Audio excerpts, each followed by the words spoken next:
السلام علیکم ناظرین، پہاڑ کی چوٹی پر آفت طبع تھی۔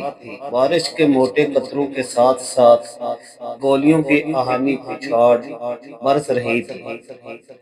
ہم چاروں پاکستانی جاسوس دشمن کے سنگین گھیرے میں تھے۔ اندھیرا، بجلی کی گمسان کڑک اور بارود کی کڑوی بو ہر چیز کو قیامت خیز بنا رہی تھی۔ میرے زخمی کندھے میں اب صرف درد نہیں تھا بلکہ ایک سن کر دینے والی سنسناہٹ تھی، جیسے ہر پل میرا جسم ساتھ چھوڑ رہا ہو۔ میں نے پستول کو مضبوطی سے سنبھالتے ہوئے پوری طاقت سے نعرہ لگایا، اللہ اکبر۔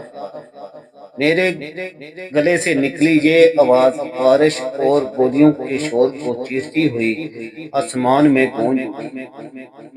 عارف اور سلیم نے بھی جواب دیا، اللہ اکبر۔ دشمن کا فائر لمحے بھر کو رکا، جیسے اس نعرے کی شدت سے وہ رول گئے ہوں، لیکن فوراً ہی فائرنگ کو دگنا کر دیا۔ سلیم نے ایک چٹان کے پیچھے سے تیزی سے جھانک کر کہا، ناظرین میرے چینل کو سبسکرائب کریں، ویڈیو کو لائک اور شیئر کریں اور ویڈیو میں کومنٹ بھی لازمی کریں۔ میری گزارش ہے تمام ناظرین سے، آج تھوڑا آواز ٹھیک نہیں ہے میری، تو لہذا معاف کرنا۔ بھائی جان وہ ہمیں چاروں طرف سے کس کر گھیر چکے ہیں، اگر ہم یہیں ایک منٹ اور رکے تو تاریخ بن جائیں گے۔ میں نے گہری سانس لی، سانس لیتے ہوئے پھیپھڑوں میں ٹھنڈی نمی محسوس ہوئی۔ میں نے کہا، یاد رکھو، ہم یہاں اپنی جان دینے نہیں آئے، اپنی قوم کو زندگی دینے آئے ہیں۔ یہ دستاویزات ہر قیمت پر بیس تک پہنچنی چاہیے، ہر قیمت پر۔ بلال جو پچھلے واقعات سے خاموش اور سہما ہوا تھا، اچانک آگے بڑھا اور اس کی آنکھوں میں ایک عجیب سی چمک تھی۔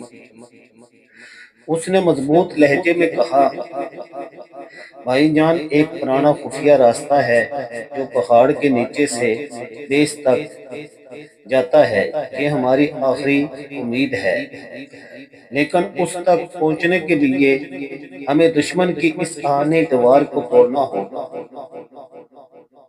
عارف نے دانت پیستے ہوئے مٹھی بھینچ کر کہا، تو پھر دیر کس بات کی؟ اس سے پہلے کہ وہ فیصلہ کر لیں، ہمیں فیصلہ کرنا ہے۔ ہم نے ایک وحشیانہ جوابی حملہ شروع کر دیا۔ ہماری بندوقوں کی آوازیں بجلی کی کڑک میں بھی صاف سنائی دے رہی تھیں۔ بارش کی دھند میں دشمن کے کئی سپاہی لڑکھڑا کر گر پڑے۔ میں نے کندھے کی تیز تکلیف کو نظر انداز کرتے ہوئے فائر کیا۔ ہر گولی میرے دل کے جوش اور قوم سے محبت سے نکلی۔ اچانک ایک گولی عارف کے بازو میں لگی، پتلون پر خون کا دھبا پھیل گیا۔ وہ چیخا مگر چٹان کی طرح کھڑا رہا۔ نہیں میں ٹھیک ہوں، آگے بڑھو، اس نے دندان بھینچ کر کہا۔ اس کے لہجے میں تکلیف کی بجائے غصہ تھا۔ سلیم نے دشمن کی مشین گن والے کو بالکل ٹھیک نشانہ بنایا۔ وہ دھڑام سے نیچے گر پڑا اور دشمن کا دباؤ کچھ کم ہوا۔ بلال نے ہمیں اشارہ کیا، یہ موقع ہے، اس چٹان کے پیچھے خفیہ دروازہ ہے، تیز جلدی کرو۔ ہم تینوں اس کے پیچھے لپک کے دشمن نے ہمیں دیکھ لیا اور فائرنگ کی شدت جوش میں بدل گئی۔ گولیاں ہمارے بالکل قریب سے سنسناتی ہوئی گزر رہی تھی۔ میں نے ایک پتھر کے پیچھے پناہ لی اور دستی بم نکالا۔ یہ آخری ہتھیار ہے، یا آر یا پار، میں نے کہا اور دشمن کی سب سے بڑی سونڈ کی طرف پھینک دیا۔ دھماکے نے پورے علاقے کو چند لمحوں کے لیے روشنی اور لرزے سے بھر دیا۔ کئی سپاہی کٹے ہوئے شتیروں کی طرح نیچے جا گرے۔ اس دھماکے کی گونج کی آڑ میں ہم سب چٹان کے پیچھے پہنچ گئے۔ بلال نے پوری قوت سے پتھر اٹھایا۔ واقعی وہاں ایک تنگ سا میلی مٹی کا راستہ تھا جو نیچے کی طرف جاتا تھا۔ یہی ہے وہ راستہ، بلال چیخا۔ ہم سب تھکن سے چور ہو کر اندر گھس گئے۔ دشمن کے سپاہی قریب پہنچے، ان کی چیخیں سنائی دی، لیکن ہم نے پتھر دوبارہ آگے کھسکا دیا۔ اندھیرے اور مٹی کی بو ہم پر چھا گئی۔ سرنگ تنگ اور کٹن تھی۔ ہم ٹارچ کی مدھم روشنی میں رینگتے ہوئے آگے بڑھنے لگے۔ میرے دل کی دھڑکن ابھی تک تیز تھی، لیکن ایک غالب اطمینان بھی تھا کہ قوم کی امانت دشمن کے ہاتھ نہیں لگی۔ کچھ تھکا دینے والے گھنٹوں کے بعد سرنگ کھل کر ایک کھلے حصے میں جا پہنچی۔ وہاں تازہ ہوا اور آسمان کی جھلک صاف نظر آ رہی تھی۔ دور پہاڑ کے نیچے ہماری بیس کی مندم روشنیاں جلمل کر رہی تھی، جیسے نجات کا نشان۔ ہم سب نے ایک دوسرے کی طرف دیکھا۔ آنکھوں میں گہری تھکن بھی تھی اور خوشی کے چھپے آنسو بھی۔ عارف نے آہستہ کہا، الحمدللہ، ہم منزل کے قریب ہیں، لیکن ابھی آخری امتحان باقی تھا۔ بیس کے قریب پہنچتے ہی اچانک ایک سفید لباس میں ملبوس آخری دشمن دستہ ہمارے سامنے آ گیا۔ وہ شاید ہمارا پیچھا کرتے ہوئے سرنگ کے دوسرے تہخانے سے یہاں پہنچ گئے تھے۔ ان کے کمانڈر نے للکار کر کہا، دستاویزات ہمارے حوالے کرو، ورنہ تمہاری زندگی یہی ختم ہے۔ میں نے دستاویزات کو سینے سے لگا کر کہا، یہ امانت ہم نے اپنی قوم کو دینی ہے، دشمن کو نہیں۔ ہم نے آخری بار ہتھیار سنبھالے، گولیاں چلی، بجلی کڑکی اور بارش نے میدان کو خون اور کیچڑ سے دھو ڈالا۔ بلال نے آج اپنی زندگی کا سب سے بڑا فیصلہ کیا۔ اس نے جنونی بہادری سے دشمن پر چھپٹ کر کئی سپاہیوں کو گرا دیا۔ اس نے اپنی غداری کا بوجھ آج وفاداری سے دھو دیا، لیکن اسی دوران ایک دشمن کی گولی دھوکے سے اس کے سینے میں لگی۔ وہ زمین پر گرا، اس کا جسم کانپنے لگا۔